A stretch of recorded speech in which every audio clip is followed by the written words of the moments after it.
Michael I. Basinas, OIC Librarian of the City Government of San Fernando, Laguna. Dear Trustee Honorees, to proceed on stage. Malapit sa puso ni Aiko ang pagbabasa ng libro.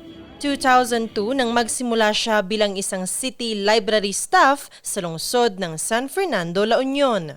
Sa aktibong partisipasyon sa mga inisyatibo ng City Library, naging officer in charge siya taong 2016.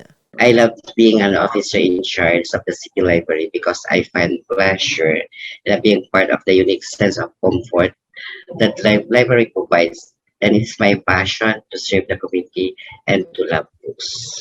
Sa pamumuno niya sa City Library, nakapagsimula si Aiko ng mga proyektong tumatak sa kanilang komunidad. Isa na rito ang Book Saves.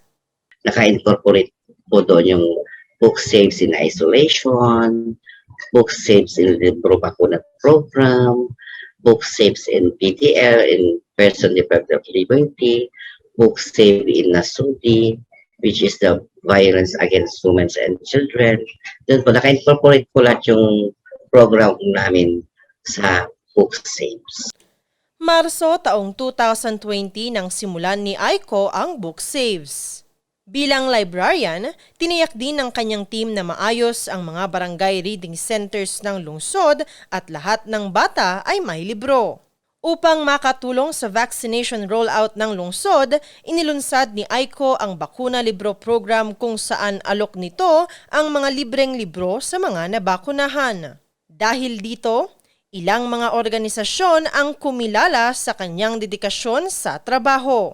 At nito lang Setyembre, natanggap ni Aiko ang Presidential Lingkod Bayan Award mula sa Civil Service Commission sa 2022 CSC Honor Awards Program na ginanap sa City of San Fernando, La Union.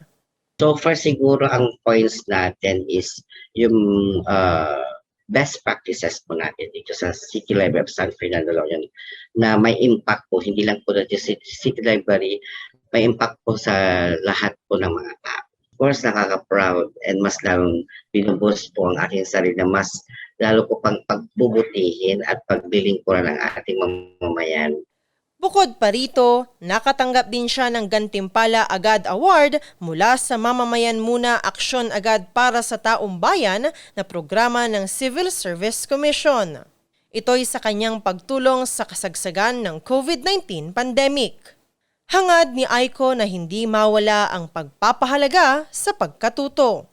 Sa likod ng mga papurit tagumpay, itinuturing pa rin niyang pinakamalaking tagumpay ang makitang patuloy ang pagpapahalaga ng kanyang mga kababayan sa pagbabasa.